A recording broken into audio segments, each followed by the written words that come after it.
మీరు ఎలాంటి బిజినెస్ చేస్తున్నా ఏఐ టూల్స్ ద్వారా మీ బిజినెస్ ని డబుల్ చేసుకోవచ్చు. జస్ట్ 49 రూపీస్ కే ఏఐ టూల్. క్లాస్ రూమ్ లోనే టీచర్ హత్య.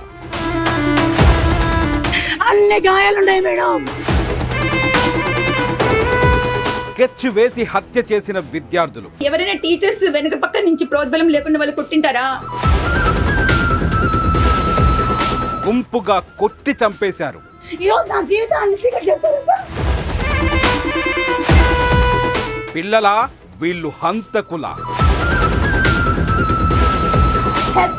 పూర్తి టీచర్లు తర్వాత ఆ పిల్లలు వాళ్ళే పూర్తి బాధ్యత. మీ పిల్లలు ఇలానే ఉన్నారా? Welcome to Suman TV. నేను మీ సుమన్ టీవీ నాగ్. రాయచోటిలో జరిగినటువంటి ఒక ఇన్సిడెంట్, స్కూల్లో పిల్లలే టీచర్ని చంపేశారు, అది కూడా 9th క్లాస్ పిల్లలు అనేటువంటిది ప్రధానంగా వస్తున్నటువంటి ఒక ఆరోపణ. ద సేమ్ టైం ఆ ఇన్సిడెంట్కి సంబంధించినటువంటి వాటిలో ఈ వీడియో చూస్తే మీకు క్లారిటీ వస్తుంది. సో దీనికి సంబంధించినటువంటి పూర్తి వివరాలు, ఆ చావు వెనక గల కారణాలు ఏంటనేది ఈరోజు మనతో పాటు ఎమోషనల్ హెల్త్ కోచ్ షఫీ గారు ఉన్నారు. అది వారి మాటలో తెలుసుకుందాము. Hello Shafi sir. Hello Nagaraju గారు. జరిగినటువంటి స్టోరీ ఏంటి, మీకేం అర్థమైంది, చావుకు గల ప్రధాన కారణాలు ఏమై ఉంటాయంటారు అసలు? నాగరాజు గారు, ఇక్కడ యాక్చువల్గా ఏంటంటే రీజన్స్ ఏంటి, ఎందుకు ఇలాంటి సంఘటన జరిగింది అన్నది ఒక పాయింట్. అది చూసే ముందు అసలు ఇన్సిడెంట్ ఏంటో చూసే ప్రయత్నం చేద్దాం. యాక్చువల్గా వైఫ్ అండ్ హస్బెండ్ ఇద్దరు కూడాను టీచర్సే. వైఫ్ ఒక స్కూల్లో టీచర్, అక్కడ డ్రాప్ చేసి తన స్కూల్కి తను వెళ్ళిపోవడం జరిగింది. అంటే మనకి ఇన్ఫర్మేషన్ ఏంటంటే వాళ్ళ వైఫ్, చనిపోయిన వ్యక్తి యొక్క వైఫ్ మాట్లాడిన మాటల ద్వారా మనకు తెలిసినటువంటి ఇన్ఫర్మేషన్ అనమాట. అంటే సెకండ్ పీరియడ్ నడుస్తుంది, తను క్లాస్ చెప్తున్నాడు, పక్కనటువంటి క్లాస్ రూమ్లో పిల్లలు డిస్టర్బ్ చేస్తున్నారు. దానివల్ల తను క్లాస్ చెప్పడం ఇబ్బందిగా ఉంది. తను వచ్చేసి పక్కనున్న క్లాస్లోకి వచ్చేసి గొడవ చేయొద్దు అని చెప్పేసి ఈ పిల్లల్ని వారించడం జరిగింది. ఆ టైంలో అక్కడ ఉన్నటువంటి పిల్లలు టీచర్ మీద అటాక్ చేశారు. ముగ్గురు, ఇంకా స్పెషల్ చెప్తుంది, ముగ్గురు పిల్లలు 9th క్లాస్ చదువుతుండే పిల్లలు, ఏజ్ 14 years ఏజ్ ఉంటుంది. వాడు పిడి గుద్దులతో వాళ్ళ ముగ్గురు ఇతని మీద అటాక్ చేశారని చెప్పేసి, అంటే శరీరంలో మొత్తం కూడా కందిపోయి ఉంది అని చెప్పేసి చెప్పడం జరుగుతుంది. అంటే కేవలం గుద్దడమే కాకుండా చేతికి కడెం ఏదైతే పెట్టుకుంటారో కడెం తీసుకొని కడెంతో కూడా కొట్టడం జరిగింది. ఇంకా ఆమె చెప్తున్న విషయం అంటే ప్రైవేట్ పార్ట్ మీద కూడా దెబ్బలు ఉన్నాయి. అంటే ఎంత కిరాతకంగా కొట్టారన్న విషయం మనకి ఇక్కడ చూస్తుంటే అర్థమవుతుంది. ఇంకా ఏంటంటే ఒక్క రక్తపు చుక్క కూడా బయటికి రాకుండా కొట్టారు. అంటే చూడండి అసలు ఈ ఎంత క్రిమినల్గా ఉంది అక్కడ సీను. ఒక విషయం ఆలోచిస్తే నాగరాజు గారు, ఇక్కడ రక్తపు చుక్క రాలేదు అంటున్నాం, కానీ కొట్టిన దెబ్బలకి మనిషి చనిపోవడం అంటే లోపల ఆర్గన్స్ డ్యామేజ్ అయిపోయాయి. లివర్ అయినా, లంగ్స్ అయినా, కిడ్నీ అయినా, హార్ట్ మీద దెబ్బలు తగలడమైనా, కందిపోవడం అంటేనే లోపల బ్లీడింగ్ అయిందని. అంటే ఎంతగా కొడితే అంత బ్లీడ్ అయింది, మనిషి చనిపోయే స్థితికి వచ్చాడు. అక్కడ హార్ట్ స్ట్రోక్ వచ్చిందని చెప్తున్నారు. అక్కడ వెంటనే హాస్పిటల్ తీసుకెళ్ళటము, అక్కడ ఆ టైంకి వెంటనే డాక్టర్ అందుబాటులో లేకపోవడం, ఓవరాల్గా చూసుకుంటే ఒక టీచర్ చనిపోవడం జరిగింది. ఇక్కడ ఏం జరిగింది అంటే చెప్పుకోవడానికి ఒక సంఘటన ఇది మాత్రమే. అంటే బయటకు ఉన్న రీజన్స్, వాళ్ళు గొడవ చేస్తున్నారు, ఇక్కడ ఘర్షణ జరిగింది, కొట్టారు, చనిపోయారు అన్నది. కానీ ఒక దుర్ఘటన జరిగిందంటే నాగరాజు, ఒక సైకాలజిస్ట్గా, ఒక ఎమోషనల్ హెల్త్ కోచ్గా నేను చూస్తే ఇన్సిడెంట్ని నేను చూడను ఎప్పుడు కూడాను, దాని రూట్ కాజ్ని మేము చూస్తాం. అసలు ఒక జరిగిందంటే ఇన్సిడెంటా? కాదు, అది ఒక అలారం అండి. అది మన సమాజంలో జరుగుతున్నటువంటి ఒక ఇన్సిడెంట్ మనకు ఒక హెచ్చరిక చేస్తుందని చెప్పాలి. ఏంటి అసలు రూట్ కాజ్ ఏంటి, అసలు ఎందుకు జరిగిందంటే ఆ ఇన్సిడెంట్, ఆ రోజు జరిగిన ఇన్సిడెంట్ అంటే ఒక సైకాలజిస్ట్గా నేను చెప్తాను, కాదు దీని యొక్క గ్రోత్ గత 14 సంవత్సరాల నుంచి జరిగిందని చెప్తాను నేను. ఎలాగా చూడండి, ఇప్పుడు 14 సంవత్సరాల పిల్లలు అంత కిరాతకంగా అటాక్ చేశారు టీచర్ మీద, అది కూడా గురువు అండి. గురువు స్థానం ఏంటి చెప్పండి, గురువు మీద అటాక్ చేశారంటే ఇది ఎందుకు జరిగిందంటే సైకలాజికల్ ఇంపాక్ట్ అనేది చాలా ఎక్కువగా ఉంటుంది. ముఖ్యంగా చెప్పండి ఒక 4 రీజన్స్ చెప్పొచ్చండి. అంటే వాళ్ళ మానసిక స్థితి చాలా పెద్ద రీజన్ ఉంటుంది. రెండోది వాళ్ళ యొక్క పెంపకం, చిన్నప్పటి నుంచి తల్లిదండ్రులు ఎలా పెంచారు అనేది ఒక 2 రీజన్ ఉంటుంది. మూడోది వాళ్ళ యొక్క పరిసరాల ప్రభావం ఒకటి ఉంటుంది. వాళ్ళ ఏజ్ యొక్క ఇంపాక్ట్ కూడా ఉంటుంది. దీంట్లో ఒకటి చూసుకుంటే సైకలాజికల్ ట్రామా అండి. అంటే మానసికంగా వారికి అయినటువంటి గాయాలు ఒక పెద్ద కారణంగా ఉంటాయి. ఎట్లా చూడండి, వాళ్ళు చిన్నప్పటి నుంచి పెరిగినటువంటి పెంపకం అనే విషయంలో వారు ఎక్కడో ఫ్రస్ట్రేషన్కి గురై ఉంటారు. ఫ్రస్ట్రేషన్ ఏంటంటే ఎక్కడో వారి దెబ్బతింటము, దానికి రివెంజ్ తీసుకోలేకపోవడము, ఒక అసహనంగా ఉండడము, చిన్నప్పుడు వాళ్ళకి ఏదో బుల్లింగ్ జరిగి ఉండడం కానీ, చిన్నప్పుడు కంపేరింగ్ జరిగి ఉండడం కానీ, ఆ పిల్లల మీద మానసికంగా ఏదో ఒత్తిడి జరిగి ఉండడము, అంటే ఒక బాధ వాళ్ళలో ఉంది, మానసికమైన గాయాలు ఉన్నాయి.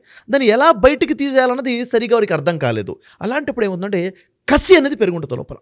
ఆ కసికి అవకాశం వచ్చినప్పుడు అంతే అగ్రెసివ్గా వాళ్ళు రివెంజ్ తీసుకునే ప్రయత్నం చేస్తారు. అంటే ఇది ఎక్కడి నుంచి ప్రాబ్లం స్టార్ట్ అయిందని, చిన్నప్పటి నుంచి ఉన్నటువంటి మానసిక గాయాల యొక్క ఇంపాక్ట్ అని మనం చెప్పొచ్చు. అంటే సైకలాజికల్ ట్రామా ఒక రీజన్ అయి ఉంటుంది. అంటే మనం సైకలాజికల్గా ఆలోచిస్తాం.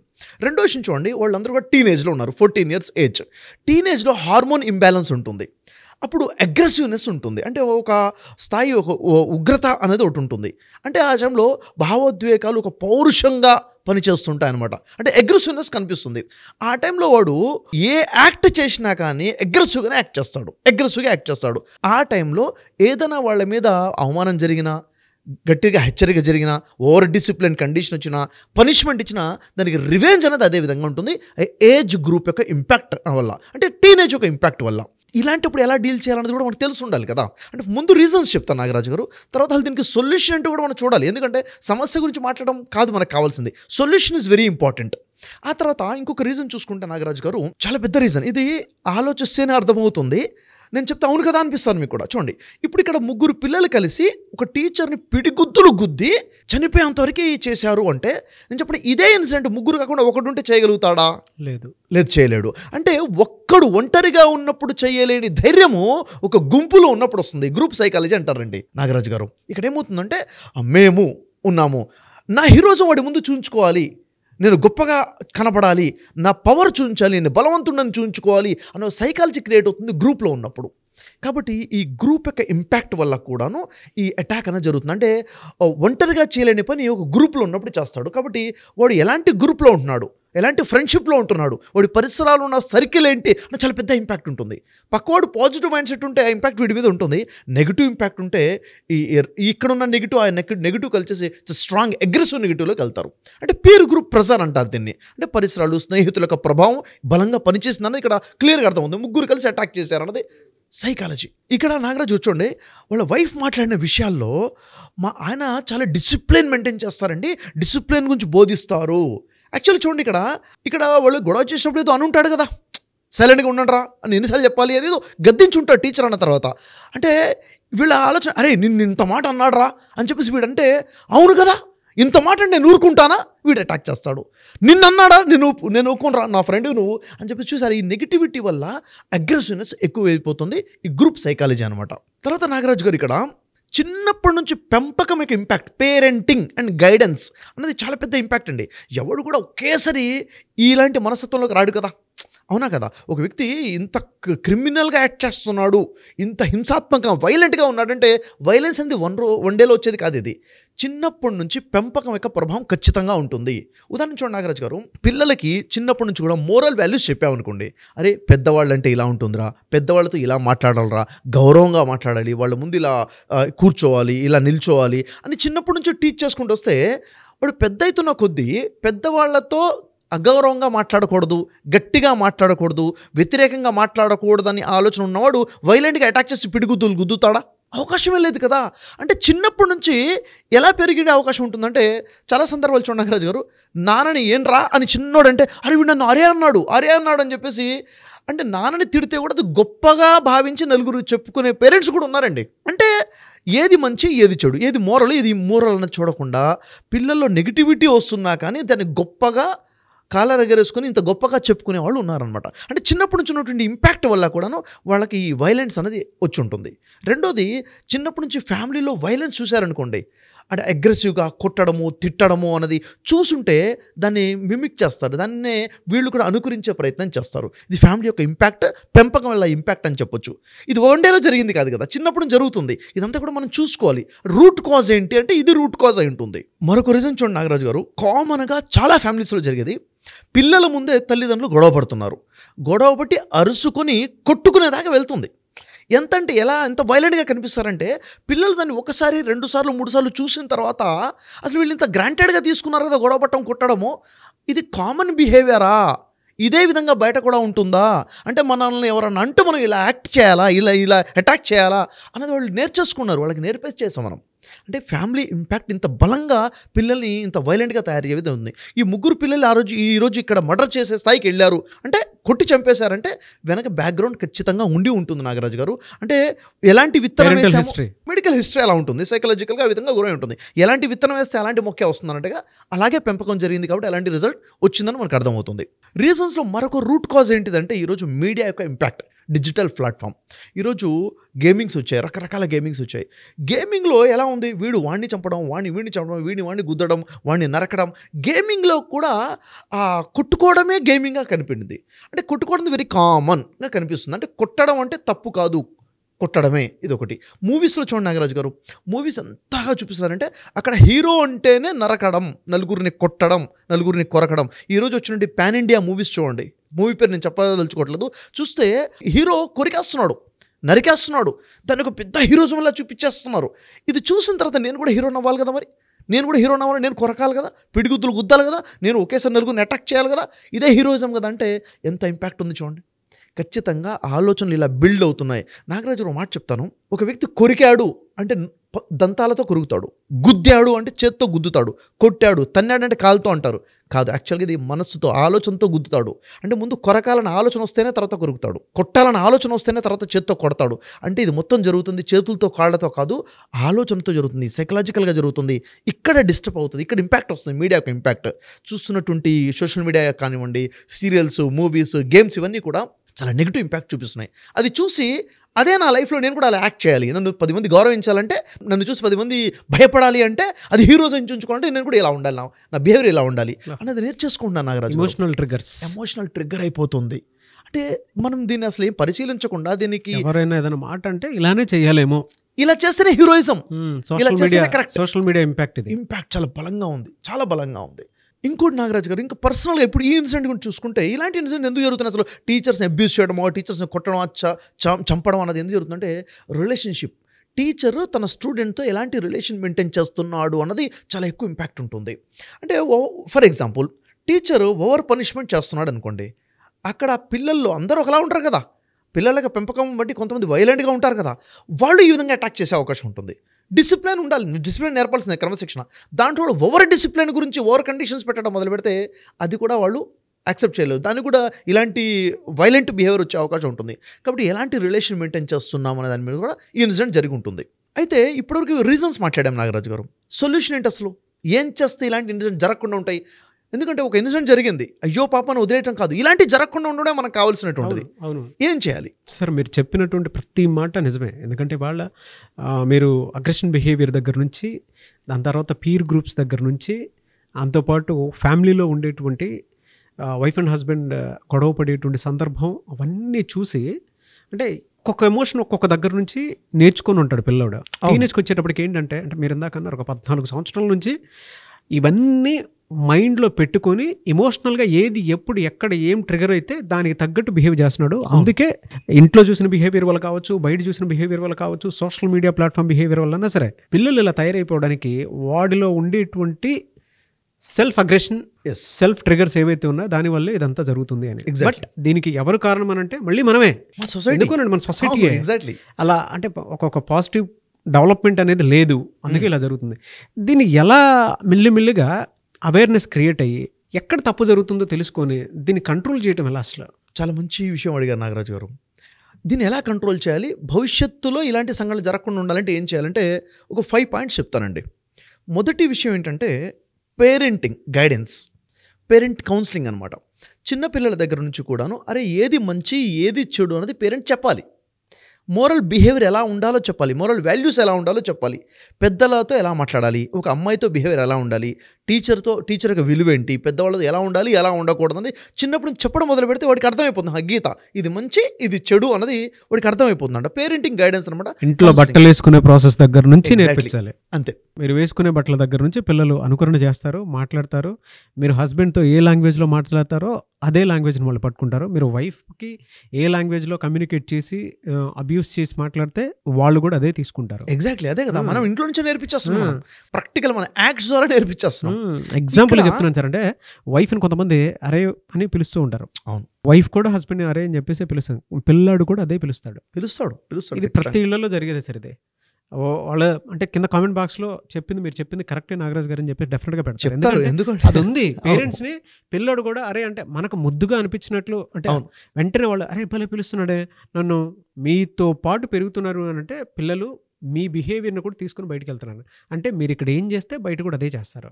ఇప్పుడు ఇక్కడ వింటున్నాడు, చూస్తున్నాడు, గమనిస్తున్నాడు, ఫీల్ అవుతున్నాడు, ఇది నేర్చేసుకుంటాడు. ఇవన్నీ కూడా ఒక లేయర్స్ లాగా బ్రెయిన్లో తయారైపోతాయి ఖచ్చితంగా. ఇంకా పేరెంట్స్ నేర్పాల్సినటువంటి మరొక విషయం ఏంటంటే లైఫ్లో ఫ్రస్ట్రేషన్ వెరీ కామన్ అండి. అనుకున్నది జరగకపోవటమే కదా. ఏదో సాధించాలనుకున్నాం, సాధించలేకపోయాము, ఒక ఎక్స్పెక్ట్ చేసాము, అది జరగలేదు, ఫ్రస్ట్రేషన్ వస్తుంది. ఈ ఫ్రస్ట్రేషన్ ఎలా మేనేజ్ చేయాలో నేర్పించగలగాలి. అరే ఇప్పుడు కాకపోతే తర్వాత అవుతుందిరా, ఇప్పుడు అవ్వలేదు కదా, మళ్ళీ ప్రయత్నించు, మళ్ళీ వస్తుంది. టాలరెన్స్ లేకుండా పోయింది. ఇంకా దాన్ని ఎలా అవుట్ బర్స్ట్ అవ్వాలంటే నెగిటివిటీగా బర్స్ట్ అవుతున్నారు కదా ఇప్పుడు ఈ వైలెంట్ యాక్ట్ అన్నది. అంటే ఫ్రస్ట్రేషన్ ఎలా మేనేజ్ చేయాలన్నది కూడా చిన్నప్పుడు పేరెంట్స్ చెప్పాలి. చెబితే ఇప్పుడు రాలేదు కదా, పర్లేదు తర్వాత వస్తుంది, ఏం మునిగిపోలేదులే, మళ్ళీ ప్రయత్నిద్దులే అన్నట్టుగా మనం ఎడ్యుకేట్ చేయాలన్నమాట. అంటే ఆలోచన ప్యాటర్న్ ఎలా ఉండాలి పాజిటివ్గా అన్నది నేర్పించడం వల్ల ఇలాంటి ఇన్సిడెంట్ జరగకుండా మనం ఆపగలుగుతాం భవిష్యత్ తరాలలో కూడాను. మరొకటి సెకండ్ పాయింట్ ఏంటంటే నాగరాజు గారు, టీచర్స్ ట్రైనింగ్. టీచర్స్కి స్పష్టమైన ట్రైనింగ్ ఇవ్వాలి. ఎందుకంటే 7th క్లాస్ లోపల ఉన్న పిల్లల టీచర్స్కి ఒకలాంటి ట్రైనింగ్ ఉంటుంది. టీనేజ్ స్టార్ట్ అయిపోయింది, ఎప్పుడైతే 13 years 14, 15 అంటే 8th, 9th, 10th పిల్లల ఆలోచనలు మొత్తం మారిపోయి ఉంటాయి. అక్కడ మొత్తం కూడా హార్మోనల్ ఇంబ్యాలెన్స్ అయి ఉంటుంది. ఆ పిల్లల్ని ఎలా డీల్ చేయాలనేది స్పెషల్ సబ్జెక్ట్. వాళ్ళకి దాని విషయం ట్రైనింగ్ ఇవ్వాలి. వాళ్ళ అగ్రెసివ్నెస్ని ఎలా చేయాలి, వాళ్ళ విషయాన్ని ఎలా అర్థం చేసుకుని ఎంపతిగా ఎలా బిహేవ్ చేయాలన్నది టీచర్స్కి ట్రైనింగ్ లేకపోతే పాపం వాళ్ళు సరిగ్గా బిహేవ్ చేయలేకపోతే ఇలాంటి ఇన్సిడెంట్ జరుగుతుంటాయి. కాబట్టి స్పెషల్గా టీచర్స్కి వీటి మీద ట్రైనింగ్ జరగాలి. థర్డ్ పాయింట్ ఏంటి, ఇలాంటి జరగకుండా ఉండాలంటే ప్రతి స్కూల్లో కూడా, గవర్నమెంట్ అయినా ప్రైవేట్ స్కూల్లో అయినా కానీ, అక్కడ ఎమోషనల్ హెల్త్ కోచెస్ ఉండాలి. ఒక టీం మెయింటైన్ అవ్వాలి. ఎందుకంటే క్లాస్ రూమ్లో ఉన్నటువంటి 20-30 మంది పిల్లల్లో ఎవరో ఒకడు అగ్రెసివ్గా బిహేవ్ చేస్తారు, అబ్నార్మల్ బిహేవియర్ ఉంటుంది. ఉన్నప్పుడు వాడిని ఇంకా తిట్టి కొట్టి భయపెట్టి కంట్రోల్ చేసే ప్రయత్నం చేస్తారు. రాంగ్ బిహేవియర్, అది తప్పదు, ఆ ట్రీట్మెంట్ కరెక్ట్ కాదు. అసలు దాని రూట్ కాజ్ అర్థం చేసుకుని వాడిని ప్రాబ్లం అర్థం చేసుకుని వాడిని కౌన్సిలింగ్ చేసే ఒక వ్యక్తి ఉండాలి స్కూల్లో. ఇలాంటి టీం ఉంటే స్కూల్స్లో ఇలాంటి బిహేవియర్ లేకుండా మనం కంట్రోల్ చేయొచ్చు. అంటే ఖచ్చితంగా సైకాలజిస్ట్ ఉండాలి, ఎమోషనల్ హెల్త్ కోచ్ స్కూల్లో అపాయింట్ అవుతే ఇలాంటి ఇన్సిడెంట్స్ నుంచి సమాజాన్ని కాపాడుకోవచ్చు ఖచ్చితంగా. తర్వాత 4th పాయింట్ ఏంటి నాగరాజు గారు, మీడియా మీద అవేర్నెస్ కల్పించాలి. ఏదైతే నువ్వు చూస్తున్నావో అది ఫేక్ రా, రియల్ లైఫ్ వేరు, ఫేక్ లైఫ్ వేరు. మీరు అసలు అక్కడ నియంత్రణ కూడా జరగాలి. ఏది చూడాలి, ఏది చూడకూడదు, పిల్లలు ఏ ఏజ్లో ఉన్నప్పుడు ఏది చూడొచ్చు, ఏది చూడకూడదు, ఏ గేమ్స్ ఆడాలి, ఏ గేమ్స్ ఆడకూడదు. ఎందుకంటే దీని ఇంపాక్ట్ ఉంటుంది కాబట్టి ఖచ్చితంగా వాళ్ళు చూసే దాని మీద స్క్రీన్ కంట్రోలింగ్ ఉండాలి, వాళ్ళు చేసే దాని మీద కంట్రోలింగ్ చేసి ఎడ్యుకేషన్ కూడా ఉండాలి. లాస్ట్ పాయింట్ ఏంటంటే బేసిక్గా పిల్లలకి ఏది క్రైమో చెప్పాలి, చట్టం ప్రకారంగా ఏది తప్పో, శిక్షలు ఎలా ఉంటాయో, ఇది కూడా బేసిక్ అవేర్నెస్ స్కూల్లో జరగాలి. ఎప్పుడైతే ఇలాంటి ఎడ్యుకేషన్ ఉంటుందో ఇలాంటి ఇన్సిడెంట్స్ ఫ్యూచర్లో జరగకుండా మనం కాపాడగలుగుతాం. ఇప్పుడు ఇన్సిడెంట్ జరిగిందంటే గతంలో చేసిన తప్పు వల్ల జరిగింది. ఇప్పుడు మనం టేక్ కేర్ చేస్తే భవిష్యత్తు తరాలు మనం కాపాడుకోవచ్చు. బట్ ఈ వీడియోని మాత్రం ప్రతి స్కూల్ కాలేజ్లో డెఫినెట్గా ప్లే చేయండి. కింద కామెంట్ బాక్స్లో మీ స్కూల్ కాలేజ్లో ఏదైనా జరుగుతుందనంటే, పిల్లలు మాట వినట్లేదు అనేటువంటి ఆలోచన మీకు అనిపిస్తే కామెంట్ బాక్స్లో పోస్ట్ చేయండి. లేదు షఫీ గారికి డైరెక్ట్గా మీరు కాల్ ఆర్ మెసేజ్ వాట్సాప్ చేసినా సరే డెఫినెట్గా మీరు అపాయింట్మెంట్ బుక్ చేసుకొని ఏదైనా మంచి అవేర్నెస్ క్లాసెస్, మేము మీతో పాటు రెడీగా ఉన్నాం రావడానికి, ఏదైనా మంచి అవేర్నెస్ క్లాసెస్. అంటే పిల్లలకి వాళ్ళ ఎమోషన్స్ ఏ విధంగా ఉన్నాయి అని అంటే వాళ్ళు ఏం చూస్తే అదే చేస్తున్నారు. జనరల్గా అంటూ ఉంటారు మనసు చెప్పిన ప్రతి చోట మనిషి వెళ్ళకూడదని చెప్పేసి. కానీ పిల్లల పరిస్థితి ఎలా ఉంది, కొంతమందికి ఆ పేరెంట్స్ అది అర్థం అవుతుంది, కొంతమంది పేరెంట్స్కి అది అర్థం కాదు. చూసిందల్లా కావాలంటాడు, ఆలోచించిందల్లా అదే జరగాలని చెప్పేసి అంటూ ఉంటాడు. మీరు ఏం చేయగలుగుతారు? బట్ దానికి కూడా ఒక ఎడ్యుకేషన్ ఉంది, ఎమోషనల్ హెల్త్ అనేటువంటి ఒక ఎడ్యుకేషన్ ఉంది. అది షఫీ గారి దగ్గర మాత్రమే దొరుకుతుంది. అండ్ ప్యాకేజెస్ వైజ్లో కూడా క్లాసెస్ ఉన్నాయి. మీకు క్లాసెస్ కావాలి అనుకుంటే కూడా ఎమోషనల్ హెల్త్ కోచ్ మీద డెఫినెట్గా మీరు రేపు 28th అంటే December 28th జరిగేటువంటి క్లాస్కి కూడా మీరు అటెండ్ అవ్వచ్చు. పిల్లల్లో ఏదైనా సరే ఒక్కొక్క ఎమోషన్ని, పిల్లలు తప్పు చేస్తున్నారని మీకు తెలిసిన, మాట వినట్లేదు మీకు అనిపించినా, లేదంటే పిల్లలు సరిగా ఫోకస్ చేయలేకపోతున్నారు, ఎడ్యుకేషన్ మీద సరిగా మార్క్స్ రావట్లేదు, మనం ఏది చెప్పినా తీసుకోలేకపోతున్నారు, అగ్రెసివ్ బిహేవియర్ ఉంది అనుకుని మీకు అనిపించినా కూడా మీరు క్లాస్కి అటెండ్ అవ్వాలి అనుకుంటే December 28th క్లాస్ స్టార్ట్ అవుతుంది. సో మీరు అప్రోచ్ అయ్యి ఎన్రోల్ చేసుకోవాలనుకున్నా, లేదంటే మీ పిల్లల బిహేవియర్ బాగాలేదనుకున్నా, కొంతమందికి మొబైల్ అడిక్షన్ ఉంటుంది, దాని నుంచి ఎలా బయటపడాలో తెలియదు, కొంతమంది పిల్లలకి తెలియకుండానే బయట డ్రగ్స్కి వాటికి బానిసైపోతూ ఉంటారు. మీకు తెలియకుండానే చుట్ట, సిగరెట్, బీడీ అని చెప్పేసి ఏదో ఒక్కొక్క మత్తు పానీయానికి అలవాటైపోయి ఉంటారు. ఆ బిహేవియర్ కూడా మీకు అర్థం కాకపోవచ్చు కొన్నిసార్లు. బట్ మీరు గమనించిన తర్వాత అయినా సరే దాన్ని కంట్రోల్ చేయాలనుకుంటారు. ఎలా అనేది తెలియదు, వాళ్ళు అడిక్షన్ లోపలికి వెళ్ళిపోయి ఉంటారు. ఇవన్నీ కంట్రోల్ చేయాలి అనంటే ఎలా అనంటే ఎమోషనల్ హెల్త్ కోచెస్కి మాత్రమే తెలుసు. ఎలా నేర్పించాలి, ఇప్పుడున్న సమాజానికి తగ్గట్టు ఆ పోకుండా ఎలా మనం డెవలప్ చేయాలి అనేది షఫీ గారు లాంటి వాళ్ళకి తెలుసు. కాబట్టి మీరు అప్రోచ్ అవ్వాలనుకుంటే వెంటనే స్క్రీన్ మీద కనిపిస్తున్న నెంబర్కి సంప్రదించండి. బట్ ఇటువంటి వీడియోస్కి అవేర్నెస్ కోసం అన్నా సరే మేము ఒక కాంబోగా, అంటే ప్రతి తెలుగు రాష్ట్రాల్లోనే వెళ్ళాలనేటువంటి ఉద్దేశంతో చేస్తున్నాము. డెఫినెట్గా షేర్ చేయండి. కింద కామెంట్ బాక్స్లో మీ స్కూల్ కాలేజ్లో కనుక ఇది జరుగుతూ ఉందని అంటే పోస్ట్ చేయండి. లేదు అంటే మిస్టర్ నాగ్ అఫీషియల్ 1 అన్న ఇన్స్టాగ్రామ్ ఐడి ఉంది, దానికి మీ పర్సనల్ కాంటాక్ట్ నెంబర్ పెట్టి మీ స్కూల్ కాలేజ్లో ఇలా ఉంది అని అంటే డెఫినెట్గా మేము ఒక సొల్యూషన్గా మీ దగ్గరకు వస్తాము. ఎనీవేస్ థ్యాంక్ యూ అండి, thank you so much Shafi గారు. Thank you much.